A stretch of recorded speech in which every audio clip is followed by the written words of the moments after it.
오늘 우리에게 주신 하나님 말씀은 데살로니가후서 3장 6절에서 15절입니다. 형제들아, 우리 주 예수 그리스도의 이름으로 너희를 명하노니 게으르게 행하고 우리에게서 받은 전통대로 행하지 아니하는 모든 형제에게서 떠나라. 어떻게 우리를 본받아야 할지를 너희가 스스로 아나니 우리가 너희 가운데서 무질서하게 행하지 아니하며 누구에게서든지 음식을 값없이 먹지 않고 오직 수고하여 애써 주야로 일함은 너희 아무에게도 폐를 끼치지 아니하려 함이니 우리에게 권리가 없는 것이 아니요 오직 스스로 너희에게 본을 보여 우리를 본받게 하려 함이니라. 우리가 너희와 함께 있을 때에도 너희에게 명하기를 누구든지 일하기 싫어하거든 먹지도 말게 하라 하였더니 우리가 들은즉 너희 가운데 게으르게 행하여 도무지 일하지 아니하고 일을 만들기만 하는 자들이 있다 하니 이런 자들에게 우리가 명하고 주 예수 그리스도 안에서 권하기를 조용히 일하여 자기 양식을 먹으라 하노라. 형제들아, 너희는 선을 행하다가 낙심하지 말라. 누가 이 편지에 한 우리의 말을 순종하지 아니하거든 그 사람을 지목하여 사귀지 말고 그로 하여금 부끄럽게 하라. 그러나 원수와 같이 생각하지 말고 형제와 같이 권면하라. 아멘. 방대한 성경을 이해하기 쉽게 정리한 것을 기독교 교리라고 하는데요. 제가 담당하고 있는 바이블키 교리대학에서는 기독교 교리를 크게 8개의 파트로 정리하고 있습니다. 서론, 신론, 인간론, 기독론, 성령론, 교회론, 구원론, 그리고 종말론. 이처럼 종말론은 기독교 교리가 매듭지어지는 중요한 마침표이지만 해석과 견해가 가장 분분한 파트이기도 합니다. 물론 다른 교리들도 이견이나 논쟁이 없는 건 아니지만 종말론만큼은 아닙니다. 대다수의 이단이 그릇된 종말론에 뿌리를 내리고 있는 이유도 이와 무관하지는 않을 것입니다. 그리고 잘못된 성경 해석이 왜곡된 신앙생활을 야기하는 것처럼 잘못된 종말론 역시 비성경적인 신앙생활을 양산할 수밖에 없습니다. 바울과 데살로니가 교회가 골치를 앓았던 일부 교인들의 게으름과 무전취식의 삶이 대표적인 예입니다. 바울은 데살로니가 전서와 데살로니가 후서에서 공의 예수 그리스도의 재림에 대해서 강조하고 있습니다. 다시 말해 두 서신 모두 재림에 대해서 강조한다는 점에서 다를 바 없습니다.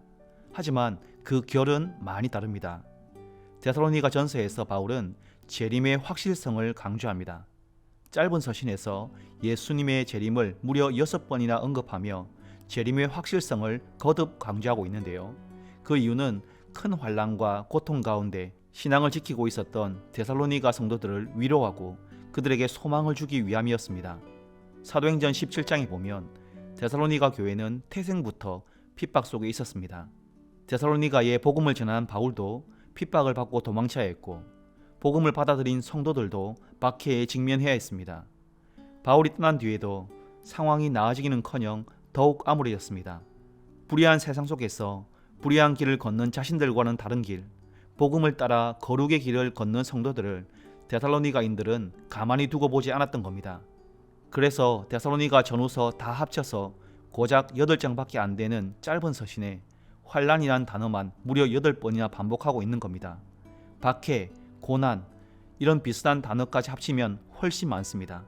그만큼 극심한 핍박 속에 있었다는 것이죠. 그처럼 고통스럽고 고된 현실을 살아가던 성도들에게 자연스럽게 어떤 갈망이 일어났겠습니까? 그들이 간절히 기다리던 소식, 가장 기다리던 날이 무엇이었겠습니까? 데살로니가 전서 1장 10절입니다. 또 죽은 자들 가운데서 다시 살리신 그의 아들이 하늘로부터 강림하실 것을 너희가 어떻게 기다리는지를 말하니 주의 날, 주님의 재림이었습니다. 기쁨의 역전성이 일어나고 모든 것이 바른 자리를 찾아가는 공의로운 하늘의 심판이 임할 그날 말입니다. 여러분, 성도가 주님의 재림을 기다린다는 것, 그 자체로 얼마나 귀한 일입니까? 참된 믿음의 반응이지요. 그런데 문제는 일부 성도들이 극심한 환난이라는 삶의 정황으로 인해 바울이 가르친 종말론을 왜곡되게 받아들였던 것입니다. 데살로니가 전서에서 바울이 강조한 건 재림의 확실성이었지 재림의 임박성이 아니었습니다. 데살로니가 전서 5장 1절과 2절에서 분명히 말했습니다. 형제들아, 때와 시기에 관하여는 너희에게 쓸 것이 없음은 주의 날이 밤에 도둑같이 이를 줄을 너희 자신이 자세히 알기 때문이라. 예수님이 종종 말씀하신 것처럼 주의 날이 도둑같이 온다고 했지 이제 곧 올 것이라고 말하지 않았습니다. 언제 올지 모르지만 생각지 못한 때 갑자기 들이닥치는 것, 도둑의 특징이지 않습니까? 갑자기 임할 것이란 말과 이제 곧 올 것이라는 말은 전혀 다른 말이지요. 그런데 일부 성도들은 그리스도의 재림이 임박했다고 주장하기 시작했던 것입니다. 심지어 데살로니가 후서 2장 2절에 보면 정체를 알 수 없는 거짓 선지자들은 한 걸음 더 나아가 주의 재림이 이미 일어났다, 지나갔다는 거짓말까지 하며 공동체를 사정없이 흔들고 성도들을 두렵게 만들었습니다. 처음에 말씀드린 것처럼 주님의 재림 시기에 관한 이런 잘못된 지식과 믿음은 결국 그릇된 신앙생활 방식, 게으름과 무전치식으로까지 이어지게 되었습니다. 가난하고 궁핍한 성도들을 위해 운영되던 구제제도를 악용하며 무의도식하며 빈둥거렸습니다. 그런데 본문 11절을 보십시오. 무의도식만 하면 그나마 괜찮았을 텐데 그들은 일을 하지 않으면서 오히려 공동체의 일을 만드는 민폐 덩어리로 신앙 공동체의 짐이 되었던 겁니다. 그렇게 무질서하게 살면서 이런 핑계를 댔을지도 모르겠습니다. 주님의 재림이 곧 닥칠 거야. 그러니 세상 일은 별로 중요하지 않아.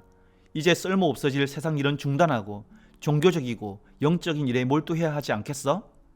이런 말을 하면서도 뻔뻔하게 다른 성도들이 세상에서 열심히 땀 흘려 번 돈으로 무의도식 했던 겁니다. 그러나 정작 그들에게 주님의 재림을 전했던 바울의 삶은 그들의 모습과는 판이했습니다. 바울은 누구보다 영적이었지만 누구보다 세상 일을 열심히 감당했습니다. 누구보다 주님의 재림을 기다렸지만 누구에게도 폐를 끼치지 않기 위해 텐트를 열심히 만들어 자비랑 선교를 감당했습니다. 바울은 주님의 재림을 기다리는 삶이 진정 어떤 모습인지 보여주기 위해 말이 아닌 삶으로 모범을 보였던 겁니다. 그러면서도 성도들에게 분명히 한 번도 아니라 여러 번 말했습니다. 10절 3번역입니다. 우리가 여러분과 함께 있을 때에 일하기 싫은 사람은 먹지도 말라 하고 거듭 명하였습니다. 사도 바울이 이렇게까지 했음에도 불구하고 그들은 자기 마음대로 진리를 변질시키고 자기 원하는 대로 믿고 자기 편한 대로 무질서하고 게으른 삶을 살았습니다. 그러면서도 누구보다 경건하고 영적인 삶을 산다고 어깨에 힘주고 살지 않았겠습니까? 사랑하는 성도 여러분, 감사하게도 우리 교회는 이런 성도들을 찾아보기 어려운 것 같습니다. 입에 발린 칭찬이 아니라 구체적인 경험에 근거한 겁니다. 작년과 올해 교회에서 코로나로 인해 경제적으로 어려운 분들을 지원한 적이 있지요. 연락을 드렸을 때 분명 어려우신데도 불구하고 자기보다 더 어려운 분들을 지원했으면 좋겠다고 말씀하셨습니다. 지원을 받으신 분들도 계속 사양하시다가 결국 받으시기도 하셨고요. 바울이 권면한 것처럼 우리 교회 성도님들은 자신의 삶에 대한 책임감을 가지고 땀 흘려 일해 번 돈으로 자기 양식을 먹을 뿐 아니라 헌금을 들여 남의 양식까지도 책임지려고 노력하시는 것 같습니다. 성급한 일반화의 오류일지 모르겠지만 데살로니가 일부 교인들처럼 게으르거나 무의도식하면서 민폐를 끼치는 분들은 아직 한 분도 뵙지 못했습니다. 그런데 여러분, 영적 게으름이란 데살로니가 교회 성도들이 보여준 것처럼 단순한 게으름의 형태로만 나타나는 것은 아닙니다. 좀 더 은밀하고 교묘한 방식으로 나타나기도 합니다. 표면적으로는 게으르지 않고 누구보다 진짜 열심히 사는데 하나님 앞에서는 얼마든지 게으른 삶을 살 수 있습니다.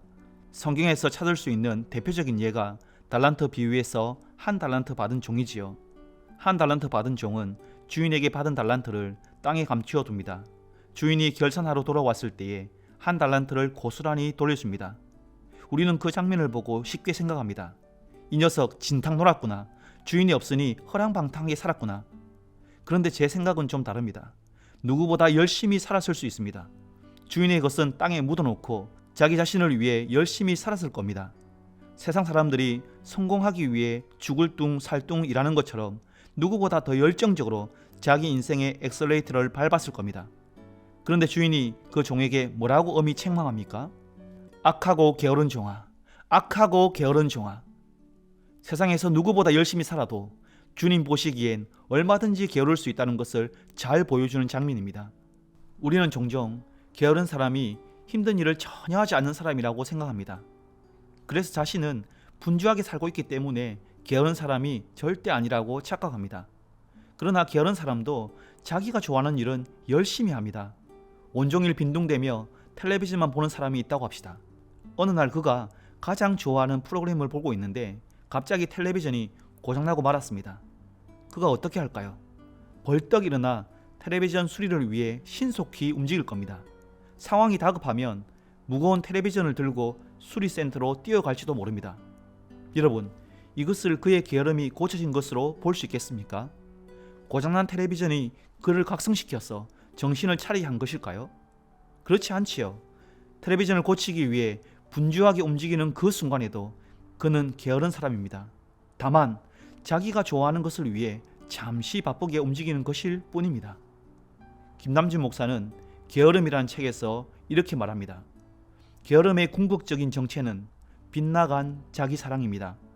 이것이 게으름의 기초이자 정체입니다.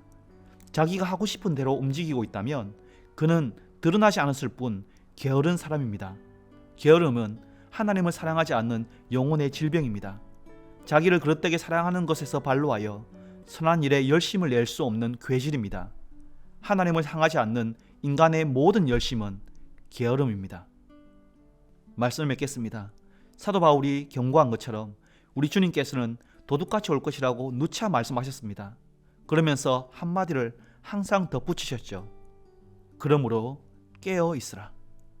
그러므로 깨어 있으라. 깨어 있으면 도둑을 맞을 일이 없기 때문입니다. 적어도 깨어 있는 성도들에게는 주의 날이 도둑같이 임할 일은 없기 때문입니다. 사랑하는 섬가족 여러분, 깨어 있으십니까? 혹시 게으름이 아닌 영적인 게으름에 빠져 하나님이 아닌 자기 자신을 위해서 열심을 내고 있지는 않으십니까? 주의 날이 언제 올지 그 때와 시기는 오직 하나님만 아십니다. 주님 언제 오실지 아무도 모릅니다. 그러나 한 가지는 분명합니다. 주의 날은 반드시 임할 것이라는 사실입니다. 주의 날을 기다리는 성도답게 영적 부지런함으로 항상 깨어 있어서 주님 언제 오시든지 기쁨으로 주님을 맞으며 꼭 주님의 칭찬을 받으시는 모든 서문 가족들 되시길 주님의 이름으로 축복합니다. 착하고 충성된 종아, 내가 적은 일에 충성하였음에 내가 많은 것을 내게 맡기리니 내 주인의 즐거움에 참여할지어다. 아멘. 주신 말씀과 교회를 위해 함께 기도하겠습니다. 먼저 영적 게으름에 빠지지 않고 항상 깨어서 다시 오실 예수님을 간절히 기다리게 하소서. 이렇게 기도합시다. 교회를 위해 기도하실 때에 성도들이 새해의 새로운 마음으로 대면 예배에 더욱 힘써 참여하며 이번 주일에 있을 성찬의 기쁨을 누리게 하소서. 이 두 가지 제목으로 기도하시고 개인적으로 기도하시겠습니다.